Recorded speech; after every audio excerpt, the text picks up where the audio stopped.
Likulli syai'in thiqala wa thiqalatul qalbi zikrullah. Setiap sesuatu ada pembersihnya. Pembersih kalbu zikrullah. Kharur rizq ma yakhfi. Ini asar semua ya. Asarnya sahih. Sebaik-baik rezeki yang cukup. Wa khairuz zikr al-khafi. Sebaik-baik zikir yang khafi. Karena itu yang menyembuhkan bibit-bibit penyakit yang ada di dalam kalbu. Jadi wajib, menurut saya ini wajib belajar zikir khafi, zikir kalbu itu wajib. Dalilnya di Quran surat Al-A'raf ayat 205, wazkur rabbaka fi nafsi. Sebut nama Rabbmu di dalam dirimu. Nah, inilah zikir khafi, nggak bersuara, lidah nggak berkalam, mata pun tidak dibuka. Dia sibuk membersihkan, ngebom, membabat habis itu. Kalau nggak pakai ini, nggak akan ada caranya. Ibarat dokter, ini penyakit dalam, harus dibedah nggak? Pembedahannya pakai zikir khafi. Nggak bisa pakai obat luar, Pak. Nggak bisa. Itu sebabnya oleh kalangan thariqat tertentu seperti Naqsyabandiyah, Qadiriyah, Syadziliyah, Idrisiyah, ya, itu mereka punya semacam dosis berapa zikir dibaca di kolbu. Itu dosis lagi ngobatin kolbu itu. Ama orang yang nggak paham terus tertipu oleh dalil, padahal dalil maksudnya bukan membatasi, bukan juga melarang menyebutkan angka. Dia kemudian membid'ahkan angka-angka itu. Padahal sahabat Nabi ada yang berzikir dengan angka, bahkan Nabi juga mencontohkan dengan angka 33, 34, 70, 100. Lalu Nabi mengatakan di hari kiamat tidak ada yang afdol dari dia kecuali orang yang aksar minhu, yang berzikir lebih banyak daripada dia. Ada di Sahih Bukhari ya, tentang zikir la ilaha illallah wa la syarikalah. Jadi obatnya mesti di zikir khafi. Nabi coba Pak, apa rahasianya beliau berkhalwat di Gua Hira? Kan gak kelihatan sama orang. Itu zikir ruhnya lebih tinggi lagi dari zikir kolbu. Nah itu rahasia beliau itu ya, barangkali nanti kalau imam akhir zamannya keluar, baru tuh zikir itu diajarin Pak. Zikir apa sih di kolbu Nabi? Apa di ruhnya Nabi? Yang kita dapat sekarang itu zikir kolbu aja, nyebut nama Allah, Asmaul Husna, cuma itu Pak obatnya, nggak ada lagi. Saya sudah mencari kemana-mana, kesimpulan saya begitu. Yang ngaji kitab enggak, ngaji kitab ini pengalaman saya ngaji kitab. Kalau kolbu saya belum dibenerin, setiap kali ngaji kitab saya menganggap kitab ini jadi bahan untuk debat nih. Yo, ini bisa untuk ngalahin kelompok fulan nih, ini bisa untuk ngalahin kelompok ini nih, gitu Pak. Kalau kolbunya belum dibenerin, tanyakan dulu, pernah jadi mahasiswa kan, sebagian besar kan banyak mahasiswa. Kalau ketemu referensi yang bagus, terbersit nggak di hati, wah besok gue presentasi bisa bikin orang terpukau nih. Itu baru presentasi biasa Pak. Gimana kalau persoalan agama? Lebih gawat lagi. Makanya Imam Juwaini bilang, Al-Ghazali bahrun mughriq. Imam Ghazali itu kayak lautan ilmunya dan menenggelamkan siapa aja. Dan Imam Ghazali senang dengan pujian ini sebelum beliau tobat. Beliau nggak maksiat, Imam Ghazali itu nggak maksiat.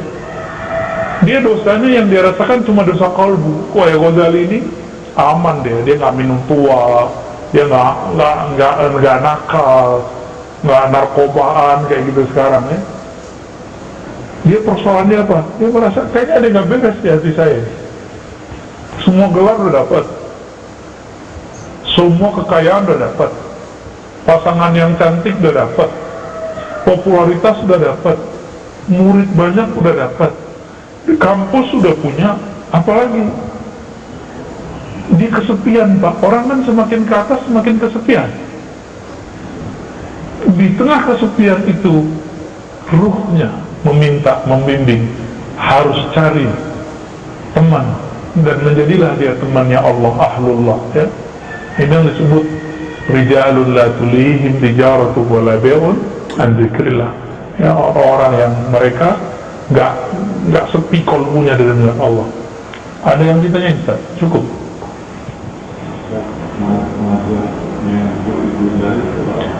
Mazhab fikih Imam Ghazali, mazhab Syafi'i.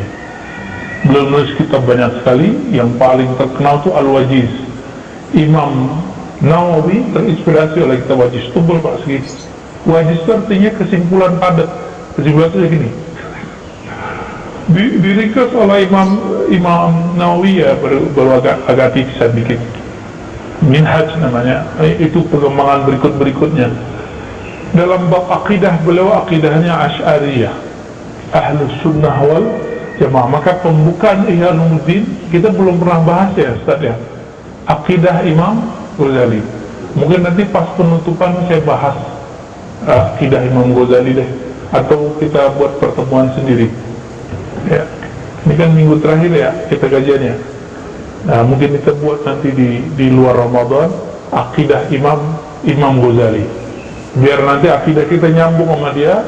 Insya Allah kalau Allah berkenan, kita ijazahkan silsilahnya biar nyambung.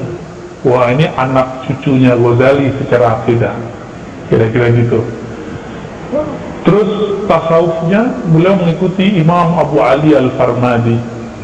Imam Abu Al-Farmadi ini nanti terhubung ke Imam Qushairi, terhubung ke Imam Kharqani, terhubung ke Imam Abu Yazid Bustami dan Imam Junaid. Jadi Imam Ghazali ini, beliaulah yang mematenkan prinsip-prinsip tasawuf, tazkiyatun nafs, kata orang yang takut dengan nama tasawuf. Prinsip ini relevan dipakai oleh thariqat mana saja. Bahkan kitab Ihya Ulumuddin ini yang menjadi prinsip ajaran tasawuf itu kemudian diringkas oleh dua tren kelompok. Pertama, kelompok Sufi Tarekat. Imam Abdul Qadir Jailani, Syekh Abdul Qadir, itu meringkas. Ada ringkas seperti Mukhtasar Ihya. Bahkan kitab Ghunyah itu isinya adalah diambil dari Ihya Ulumuddin. Terus ada tren orang tidak bertorikot secara resmi, tapi dia ada torikotnya yang nggak disebut. Itu jalur Al-Maqdisi, Ibnu Qudamah Al-Maqdisi. Nanti turunnya ke siapa? Kawannya juga Ibnul Jauzi. Ini mereka tidak bertorikot secara resmi. Mereka menulis Mukhtasar Ihya Ulumuddin, namanya Minhajul Qasidin. Minhajul Qasidin karya Ibnul Jauzi itu diringkas lagi oleh Ibnu Qudamah dan menjadi buku Tazkiyatun Nafsnya Salafi sekarang, judulnya Mukhtasar Minhajul Qasidin. Coba kalau kita sebutin gini, bisa-bisa besok nggak ngaji kita gitu lagi dia. Tapi saya harap tetap ngaji aja, jangan cuma karena nama-nama begini kita kemudian menentang suatu kitab, ya. Nah, itu dia.